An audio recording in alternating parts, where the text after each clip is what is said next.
My name is Alyssa Monroe. I'm 34 years old, and I was 7 months pregnant when my boyfriend's ex-girlfriend walked into my baby shower. The strange thing is, the first thing I felt wasn't shock. It wasn't anger. It wasn't even heartbreak. It was relief. That still sounds insane when I say it out loud, like something is broken inside me, because that moment, the one that should have shattered everything, didn't feel like destruction. It felt like an escape. It was a Saturday afternoon in May. My sister had spent weeks planning the shower, turning her living room into something soft and pastel and painfully perfect. There were balloons tied to the chairs, a dessert table arranged like a Pinterest board, and 30 women dressed in variations of blush and cream, all smiling at me like I was exactly where I was supposed to be, like my life made sense, like I had done everything right. Upstairs, Daniel, my boyfriend of 6 years, had been asleep just hours earlier. One arm draped across my side of the bed, like, even in sleep, he needed to make sure I was still there. We had been trying for 2 years. 2 years of ovulation trackers. 2 years of scheduled intimacy that felt more like obligation than love. 2 years of hope, rising and collapsing in quiet, private ways no one ever talks about. So when I got pregnant, it felt like a miracle. Or at least, that's what I told everyone. I was sitting on the couch, one hand resting on my stomach, smiling politely as someone explained the difference between organic cotton onesies and regular ones. When the front door opened, no one knocked. No one announced her. She just walked in. She was beautiful. Effortlessly so. Dark hair pulled back, expensive coat still on like she hadn't planned to stay long, and her hand resting on her stomach. Round. Obvious. Pregnant. She didn't look at anyone else. She looked straight at me. Then she said his name. Daniel. Just that. Nothing else. The room went silent. The kind of silence that presses against your ears. My sister froze mid-step. My mother dropped the cake knife. It clattered against the counter. Too loud. Too sharp. 30 pairs of eyes shifted between her and me and my stomach. Trying to understand. Trying to calculate. Trying to decide who the victim was. I should have felt something. Shock. Rage. Humiliation. Anything. But all I felt was that strange, creeping sense of relief spreading through my chest. Because suddenly, no one was looking at me closely enough to see the truth. Her name was Samantha, 28. She worked with Daniel, and she told everyone, calmly, clearly, that she had been seeing him for over a year, that he had promised her things, that he had told her I was distant, cold, that what Daniel and I had was already over. Just waiting for the right moment to end. I watched my mother start to cry, watched my sister grip my arm like she thought I might collapse. Someone turned off the music, and still, I felt nothing. Because all I could think was, thank God they'll all be so focused on him that no one will ever ask whose baby I'm actually carrying. Because it wasn't Daniel's. I had been sleeping with someone else for 9 months. His name was Ethan Cole, my coworker. The kind of man who made everything feel easy, simple, alive. He had that effortless confidence, the kind that made you feel like the most interesting person in the room just because he was looking at you. With him, I didn't feel like a woman counting ovulation windows. I felt like I was 23 again, like my life hadn't already been decided. It started small, a conversation after a work happy hour, him walking me to my car, a pause that lasted just a second too long, and then he kissed me. I told myself it was just once, that it didn't mean anything, that I deserved to feel something again after everything Daniel and I had been through. But once turned into twice. Twice turned into a pattern. And before I knew it, I was spending nights in Ethan's apartment while Daniel stayed late at work, chasing a promotion that never seemed to come. When I found out I was pregnant, I didn't question it. The timing was close enough to lie to myself, close enough to believe I could just move forward, that it didn't matter, that the baby would be ours, that no one would ever know. Ethan never even found out. I disappeared from his life 2 weeks after the positive test, blocked his number, avoided him at work, pretended it had never happened. And he let me go. Until now, until this moment, until Samantha stood in that doorway and tore Daniel's secret open in front of everyone. She didn't scream. She didn't cry. She didn't need to. The truth did the damage for her. 10 minutes later, she was gone. Just like that. Like a storm that passes too quickly, but leaves everything broken behind it. The party dissolved. People hugged me, whispered things like, "You deserve better," and "I'm so sorry." And I nodded. I smiled. I played the role of the woman who had been wronged. But inside, I knew the truth. I wasn't the victim. I was just better at hiding it. That night, I waited for Daniel. He came home carrying 2 bags of ice. Stopped the second he saw my face. I didn't yell. I didn't cry. I just said, "She came to the shower." The bag slipped from his hands, ice spilling across the kitchen floor like something breaking open. And in that moment, watching him stand there, silent, calculating, I realized something that made my chest feel impossibly heavy. I was worse than him, so much worse. And that was the moment I should have told him the truth. I should have said it, right then, before everything went any further. But I didn't, because I thought, maybe we could survive this, if I just stayed quiet.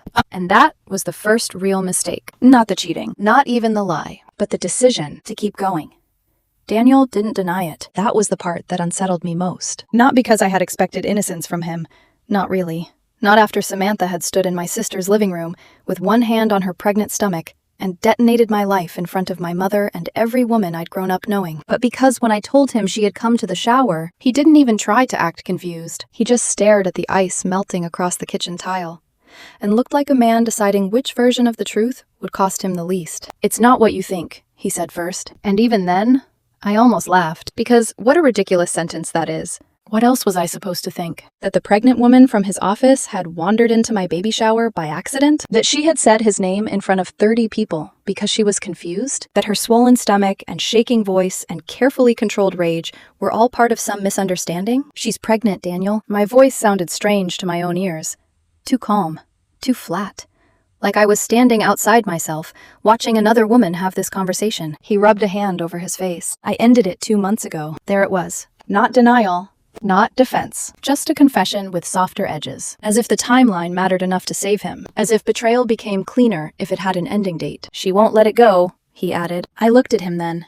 Really looked at him. At the man I had loved for 6 years. The man who had held me through failed fertility appointments. The man who had cried when I told him I was pregnant. The man who had spent the last 7 months talking to my stomach at night as if our son could already hear him. And all I could think was, I should tell him. I should tell him right now. I should tell him there was another betrayal sitting between us. That the baby kicking inside me might not be his. That while he had been lying to me about Samantha, I had been lying to him about everything. But cowardice has a quiet voice. It doesn't sound monstrous when it speaks. It sounds practical. It sounds reasonable. It says things like, "Not tonight."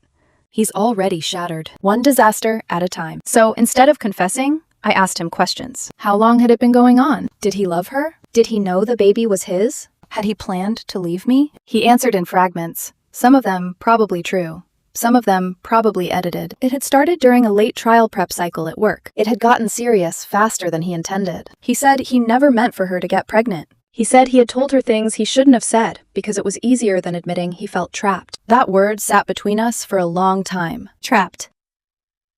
I wanted to ask whether that was how he saw me, whether all those mornings in our kitchen and all those weekends assembling nursery furniture and all those conversations about names and futures and schools had felt like a cage to him. But I didn't, because I had no moral high ground left. Not really. And somehow, that made everything quieter than it should have been. He cried before I did. Actually, I never cried that night. He did, sitting at the kitchen table with both hands over his face, apologizing in a broken voice, promising it was over, saying he had made the worst mistake of his life. And I sat across from him with one hand over my stomach, feeling our baby move, and thought, "You're not even close to the worst mistake in this room."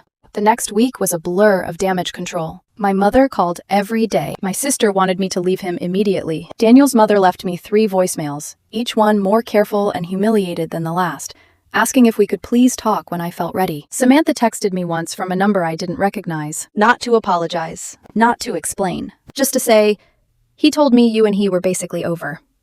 I didn't come to hurt you. I came because I was tired of being lied to, too." I read it 3 times, then deleted it, because the ugliest part was that I believed her. I believed Daniel had painted me as cold, distant, impossible to reach. Maybe because I had done something similar with Ethan in my own head, turning Daniel into a symbol of obligation so I could justify wanting someone else. That realization sat like acid in my chest. Not because it excused Daniel, but because it made us look disturbingly alike. We started therapy 2 weeks later. That was Daniel's idea. He found the counselor, he booked the appointment, he rearranged meetings to make it work. If you looked at us from the outside, it might have seemed hopeful. A couple in crisis doing the mature thing, trying, repairing, Rebuilding. and in a way, Daniel really was trying. He held doors open for me again, started coming home earlier, rubbed my swollen feet at night, read parenting books in bed with a kind of concentration that made my throat tighten. He painted the nursery himself after work, even though he was exhausted. Soft blue walls, white trim, a wooden crib he built with his own hands one Saturday afternoon while music played low from his phone. I stood in the doorway and watched him tighten screws and smooth his hand over the railing, like he was already imagining our son asleep there. And guilt did something physical to me then. Something sharp, something almost nauseating. Because Daniel was trying to become a better man for a child that might not even belong to him. In therapy, he admitted the affair. Admitted he had been selfish, restless, weak. Admitted he had liked the version of himself Samantha reflected back at him. Important, admired, wanted. He cried in one session when he said he had almost lost the best thing in his life. Then he took my hand in front of our therapist with such sincerity that for one terrifying second, I nearly told the truth. I could feel it climbing up my throat. I cheated too. I don't know whose baby this is. I'm not the woman you think I am. But then the therapist asked me how his betrayal had affected my sense of safety, and the moment passed. I talked instead about trust, about humiliation, about not knowing who I had been sharing a life with. All technically true, just not complete. And that became our pattern. Daniel confessed and worked and grieved openly. I performed injury while privately rotting under the weight of my own lie. Week after week, he let himself be the villain, and week after week, I let him. There is something profoundly corrupting about being forgiven for a sin no one knows you committed. It changes the way you look at yourself, the way you move through a room, the way you hear kindness. Every time Daniel kissed my forehead before work, I felt fraudulent. Every time he said, "Our son," something in me flinched. Every time he reached for me in the night, I wondered what he would do if he knew the truth. Would he recoil? Would he scream?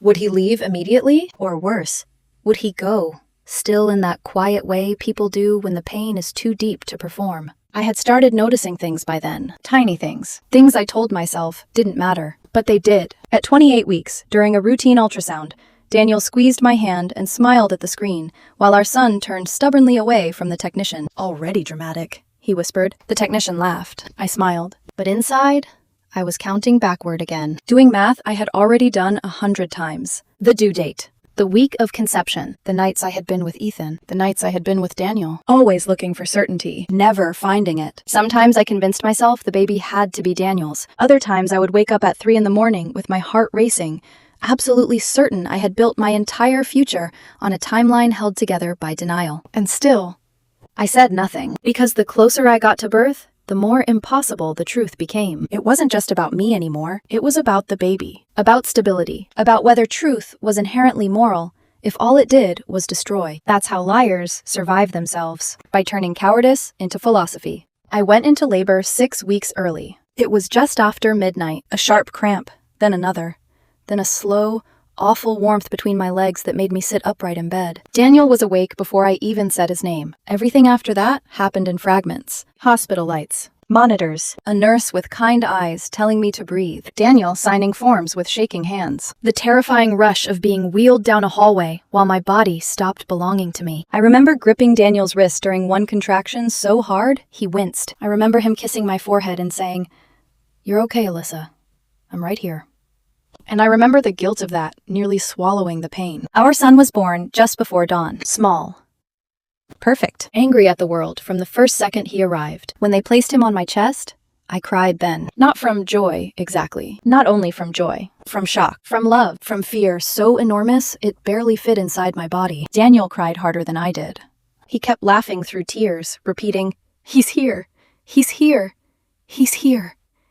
Like he couldn't believe something this beautiful had happened to us. We named him Owen. That part stayed easy. We had chosen it months before. The first night in the hospital, Daniel fell asleep in the chair beside my bed, with Owen against his chest, one large hand cupped protectively around our son's back. I watched them for almost an hour in the dark, and that was the first time I saw it clearly. Not in a dramatic way, not like a lightning bolt, just a quiet, creeping recognition. Owen had Ethan's eyes, dark and slightly deep-set, and when he yawned in his sleep, there was something in the shape of his mouth, something so familiar it made my stomach turn. Maybe newborns all look alike. People say that all the time. Maybe I was seeing guilt where no proof existed. Maybe I was exhausted, hormonal, terrified. So I told myself to stop, to let time pass, to let love matter more than biology. And for a little while, That almost worked. The first 3 months after Owen was born existed in that strange blur only new parents understand. No real sleep. Laundry multiplying like a threat. Cold coffee. Formula on the counter. Tiny socks vanishing into alternate dimensions. Daniel threw himself into fatherhood with an intensity that made it impossible to breathe sometimes. He changed diapers at 2 in the morning without complaint. Learned how to swaddle better than I could. Walked Owen around the apartment whispering nonsense when he was fussy. Read ridiculous board books in a solemn voice that made me laugh despite everything. He was gentle with Owen. Patient.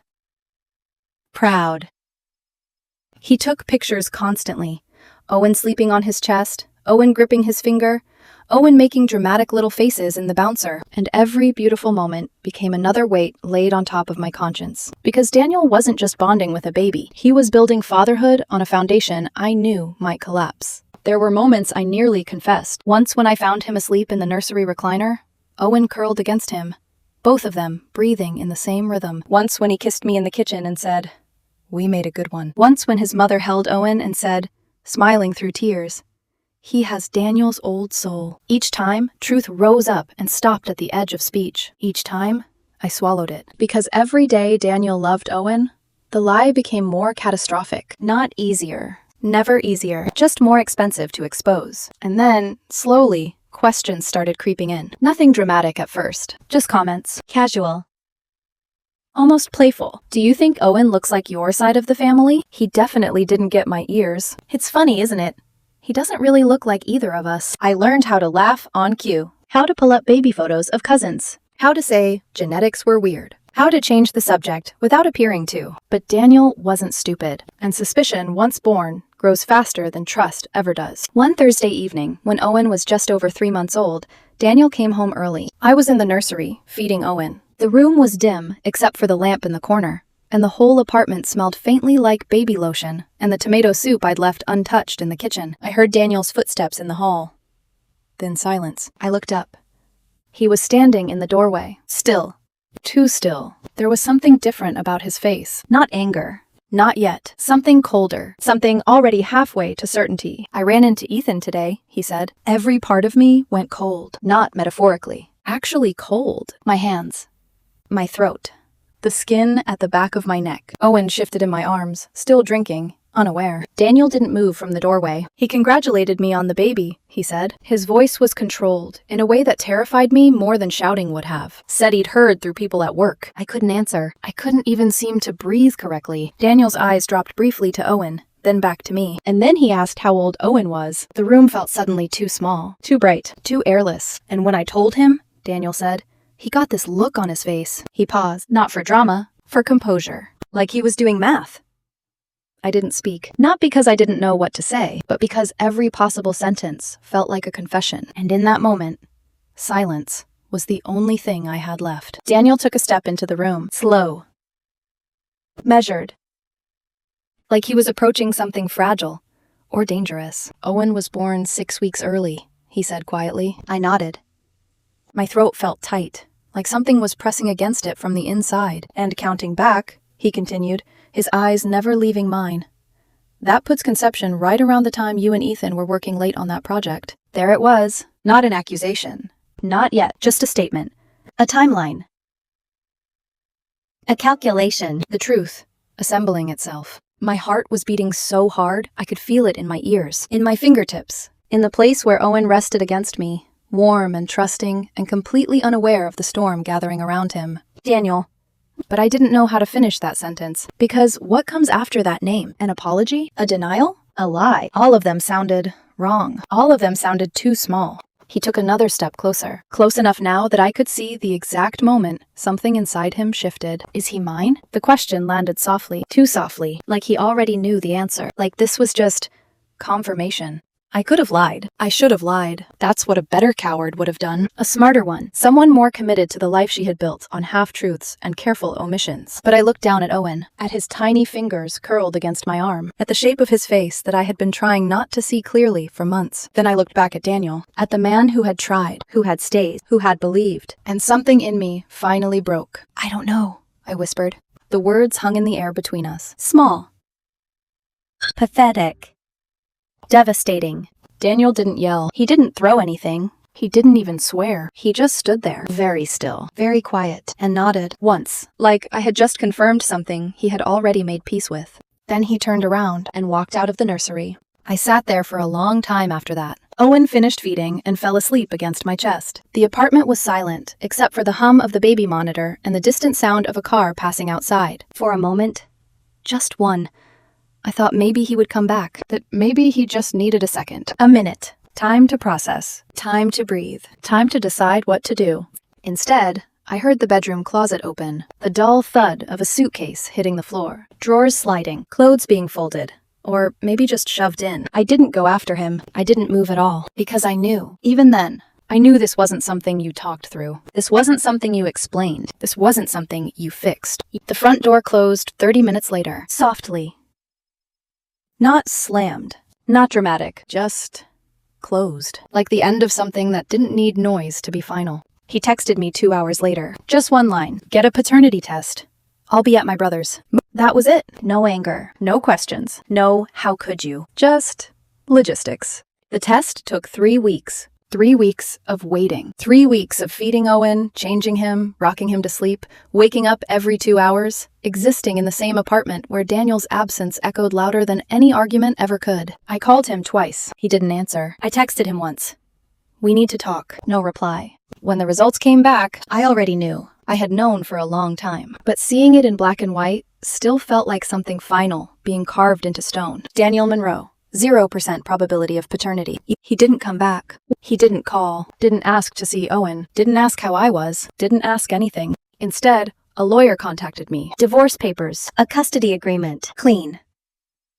Efficient. Clinical. Because legally, there was nothing to fight over. Owen wasn't his, and Daniel didn't want to pretend otherwise. He signed away everything, every right, every responsibility, without hesitation, without negotiation, without even asking to meet his son one last time. I tried to reach him after that, more than I should have. Calls, texts, emails, all unanswered. Eventually, blocked, everywhere. His family stopped responding too. His mother, who had once called me her daughter, went silent. His brother didn't even acknowledge my messages. It was like I had disappeared from their world, like someone had erased me cleanly and completely. Samantha had her baby 2 months later, a girl, Daniel's daughter. I saw it on social media, a photo of him in a hospital room, holding a tiny bundle wrapped in pink, smiling. Actually smiling, the kind of smile I hadn't seen in months, not even when Owen was born. The caption said, "Second chances, new beginnings." They named her Lily. I stared at that photo longer than I should have, trying to understand how the same man who had once sat in a nursery and whispered stories to my stomach could now look so whole, so unaffected. But maybe that's what truth does. It cleans things, clarifies them, gives people a reason to move forward. And lies just rot everything from the inside out. The first few months after Daniel left blurred together, not in a peaceful way, in a suffocating one. Days and nights melted into each other. Diapers. Bottles. Laundry. Silence. Nobody visited. Nobody called. Not really. My mother came by once a week, sometimes twice, but even that felt different. Careful. Measured. Like she didn't quite know what to say to me anymore, or how to look at Owen.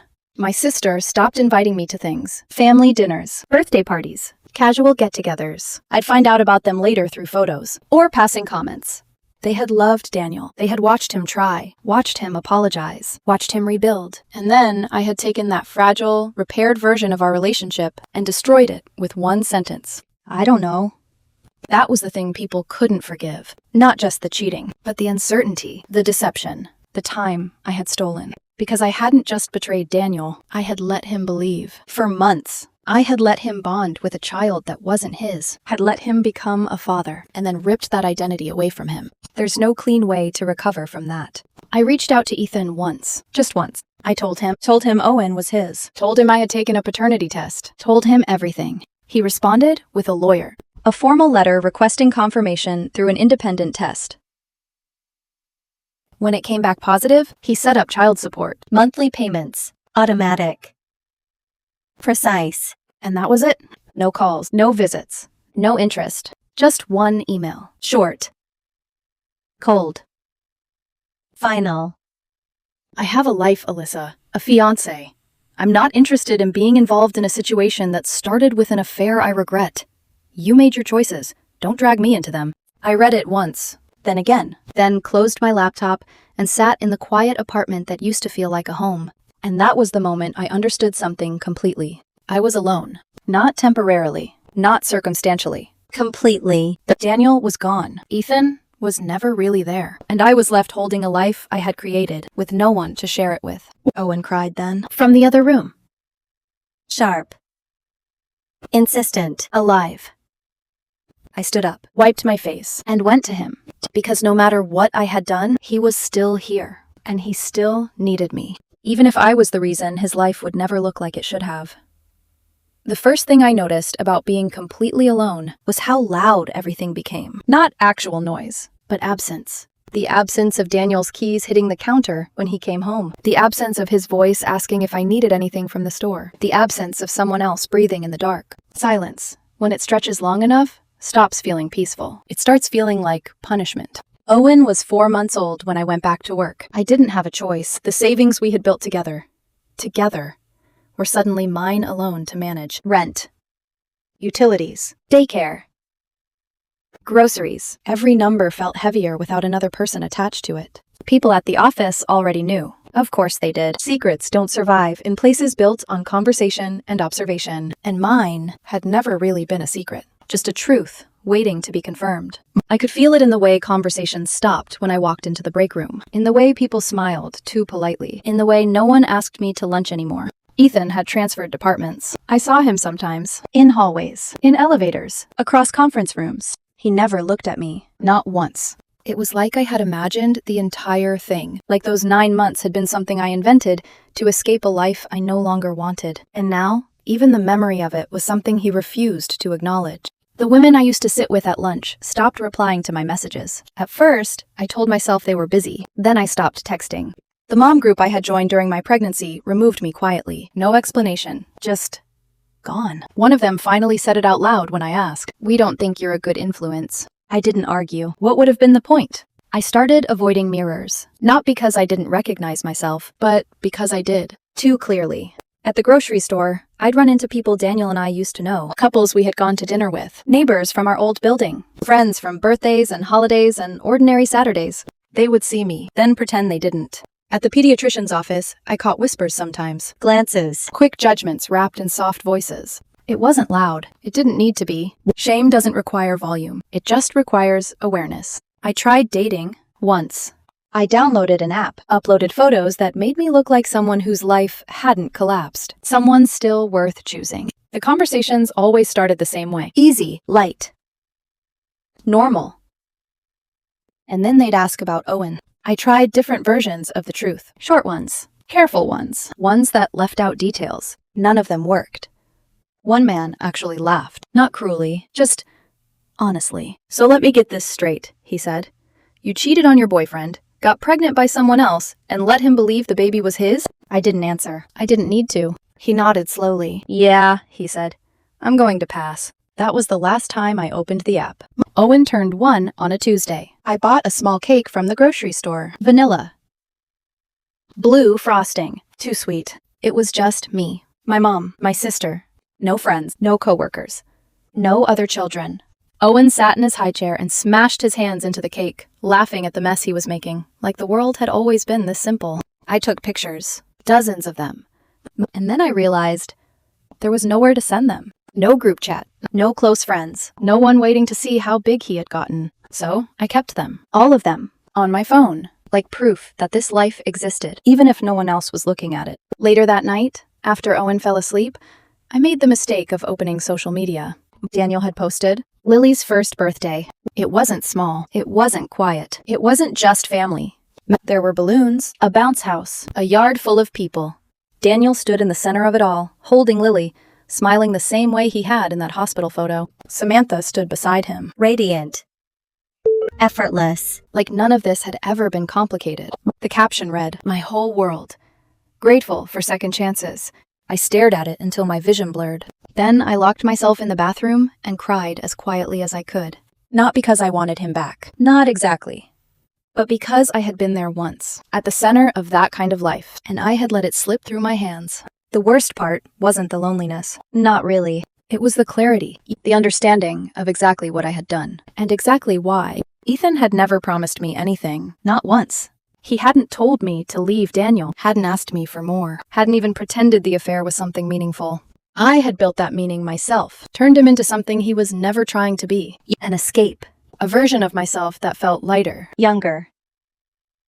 Unburdened. but real life doesn't disappear just because you ignore it. It waits, Quietly. and then it collects everything you owe it, all at once. Daniel, for all his mistakes, had been honest. Eventually. He had admitted what he did, faced it, tried to fix it, and people forgave him. They gave him another chance, because honesty, even when it comes late, still counts for something. I didn't give anyone that chance. I hid, I lied, I let him build something real on top of something false. And when the truth came out, it didn't just hurt. It invalidated everything that came before it. That's the difference. Some nights, after Owen falls asleep, I lie in bed and replay it. Not the big moments. Not the baby shower. Not the confrontation. The small one. The night in the parking lot when Ethan kissed me and I didn't pull away. That was the moment everything changed. Not when I got pregnant. Not when Samantha walked into that room. Not when Daniel asked, "Is he mine?" That moment. The one that felt small, forgettable, Harmless. that's where the line was, and I stepped over it like it didn't matter. Owen started calling my mom Mama a few months ago. She corrects him gently, smiles, tries to make it light. But I see the future in that moment. The questions. Where's my dad? Why doesn't he come here? Why do other kids have one and I don't? And one day, I'm going to have to answer him.